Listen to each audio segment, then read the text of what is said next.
Shalom a todos. Quisiera empezar como la otra vez, hace 4 meses, festejando el pequeño milagro que me regala el querido Rav Daniel Sapsky al permitirme un reencuentro con viejos y admirados amigos después de tantos años. En esta ocasión, mi maestro, el Rav Baruch Garzón. Y ahora pasemos del pequeño milagro a uno grande. Es que hay eventos que por su magnitud no pueden eludir ser objeto del pensamiento religioso. El establecimiento del Estado de Israel se enmarca de ese modo, sobre todo porque ha venido a cumplir lo que venía anunciado en las fuentes judaicas de todas las épocas. La promesa del retorno a la tierra de Israel vibró en los mensajes de los profetas y en la liturgia, fue centrada en las tefilot y en las fuentes judías. Ya la mismísima Torá se despide con un anuncio muy explícito. Y cabezja Hashem Elokeja o Misham y Kajeja el Haaretz Asher Yashua Boteja Virishta. Dios te restaurará en tu cautividad, volverá a reunirte entre todos los pueblos a donde te haya dispersado. De allí te reunirá y te hará regresar a la tierra que tus ancestros tomaron en posesión. Hasta la modernidad, todos los judíos coincidían en esa fe. Tomen los casos de Rambam y Yehuda Leví, los dos filósofos judíos medievales por excelencia. Disentían en casi todo, pero coincidían absolutamente en que el pueblo judío estaba disperso en el mundo y que retornaría a su tierra ancestral como anuncio de la redención. Aún un filósofo secular como Spinoza dedicó algún párrafo al retorno de los judíos. ¿Cómo uno podría cubrirse los ojos frente al cumplimiento de la profecía de 3 milenios? En efecto, en el siglo XX, varios pensadores judíos se han dedicado al tema. Por ejemplo, uno de los grandes rabinos norteamericanos, Joseph Soloveitchik, en su ensayo Kol Dodi Dofek, la voz de mi amado está llamando, recoge el 5º capítulo de Shir HaShirim, que comienza confesando: Ani yeshena belivi Kol Dodi Dofek. Yo dormía, pero mi corazón en vigilia. Así dice el pueblo de Israel, representado en la doncella. Escucho a mi amado golpear la puerta y llamar: ábreme, paloma perfecta. Y en 1956 clamó el Rav Soloveitchik: el pueblo de Israel sigue dormido, como recién denunciaba el Rav Garzón, porque su amado Hashem está golpeando la puerta y los judíos no responden, es decir, no se han puesto a la altura de las circunstancias históricas. El comienzo del cumplimiento de la profecía primordial los encuentra dormidos. Y desde esa constatación, Soloveitchik salta a una filosofía religiosa de la historia. 6 golpes viene dando Hashem para que los judíos despierten. Y enumera la unión de la mayoría de los pueblos para apoyar la creación de Israel, la milagrosa victoria de Tzahal en la guerra de independencia, la refutación del dogma cristiano acerca del quiebre de los judíos, el despertar de la identidad judía por doquier gracias al entusiasmo por el establecimiento de Israel, la atenuación de la judeofobia ante el hecho de que derramar sangre judía ya no es gratuito. Y finalmente, dice Soloveitchik, la libre aliá a Eretz Israel, impensable una década antes. Más allá de esta enumeración de eventos tan centrales, su ensayo constituyó una exhortación garzoniana a la comunidad judía de los Estados Unidos para que se pusiera a la altura del renacimiento de Israel y lo percibiera como parte del proceso de la redención. Y esa exhortación sigue vigente hoy. Diría, más que nunca, cuando la mayor parte de la misma comunidad judía norteamericana se aleja de Israel. ¿Por qué el Rav Soloveitchik escuchaba un llamado divino? Tomemos como emblemática la victoria de la Guerra de Independencia en 1949. ¿Cómo no admirarse ante ese milagro? Apenas se declaró la independencia, el naciente Estado judío fue invadido por tropas de varias naciones árabes encaminadas a perpetrar un genocidio. El mismo día de la retirada británica de la región, atacaron tropas egipcias, iraquíes, libanesas, sirias, transjordanas, apoyadas por voluntarios libios, saudíes y yemenitas, y comenzaron la invasión del recién proclamado Estado judío, minúsculo como era. El secretario general de la Liga Árabe, Hassan Pasha, declaraba: los árabes Intentaremos llevar a cabo una guerra de exterminio y masacres de la cual se hablará como de las masacres de los mongoles y los cruzados. Terminaba el holocausto y los gobiernos árabes se lanzaban a perpetrar uno más ante la perfidia de las naciones que no hicieron nada. Sí hicieron. Impusieron un embargo de armas contra la pequeña comunidad hebrea de Eretz Israel y la dejaban a la intemperie una vez más. La pérdida en vida fue cuantiosa, 1% de la población, un porcentaje altísimo en términos bélicos. Pero Israel consiguió frenar el múltiplo ataque y comenzar a desarrollarse como país independiente gracias a unas pocas armas checas que llegaron milagrosamente como parte de la llamada Operación Balak. Hasta ese momento, de los soldados que defendían a la población judía en Sion, solo 1 de cada 3 siquiera estaba pertrechado. Y hay que añadir que inicialmente la Haganah no contaba con artillería, vehículos armados, armas antitanques, antiaéreas, y con todo y a pesar de todo vencimos. Y 20 años después, ¿cómo no emocionarse ante la reunificación de Jerusalén en 1967? Una aplastante victoria israelí que cambió la región para siempre. Durante las semanas previas se había generado una desazón muy grande en las comunidades judías en el mundo entero. Porque nuevamente las amenazas de destrucción de Israel sonaban violentas e impunes. Nuevamente nos dejaban casi solos. Por ello, la sorpresa por la victoria despertó un entusiasmo en el mundo judío y un fortalecimiento de la identidad judía por doquier. En la estela de la victoria, o gracias a ella, hubo una consecuencia trascendental, la reunificación de la ciudad de Jerusalén, que había sido dividida y destruida por los jordanos.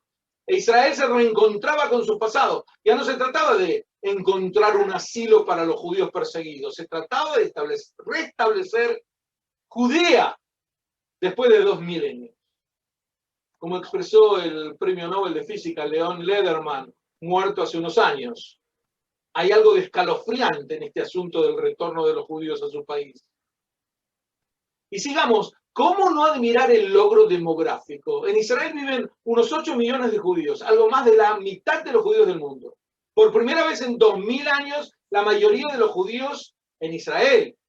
Y la proporción crece año a año. Esta transformación tiene consecuencias psicológicas, halágicas. Hay diversos modos de encarar el significado espiritual de Medinat Israel. Y se me ocurre que un marco apropiado para ello es el pensamiento del Rabbi Nachman Krochmal, Ranak, quien hace unos 2 siglos constituyó una suerte de cosmovisión hegeliana desde el judaísmo. Ranak escribió en hebreo Moreh Nebuchei Hazman, guía de los perplejos de este tiempo.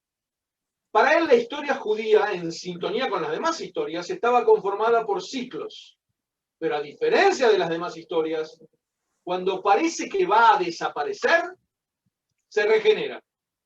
Ranak explica por qué y cómo. Lo importante para este panel de hoy es que, como hiciera el Rav Soloveitchik un siglo después, Ranak ofreció una filosofía de la historia judía en 3 estadios. Desde Abraham Avinu hasta la destrucción del primer templo, desde Shivat Zion, el retorno a Sion, hasta la rebelión de Bar Kokhba, y desde la redacción de la Mishnah hasta las matanzas del ucraniano Khmelnytskyi. Como ven, cada ciclo concluye con una destrucción tan radical que parece que los judíos habrán de desaparecer. Pero renacen en cada siglo subsiguiente. Vemos que Israel es un renacimiento, siempre. El título original de este Cool Panel era el significado espiritual del Estado de Israel. Y luego se agregó el término y concreto. Muy bien.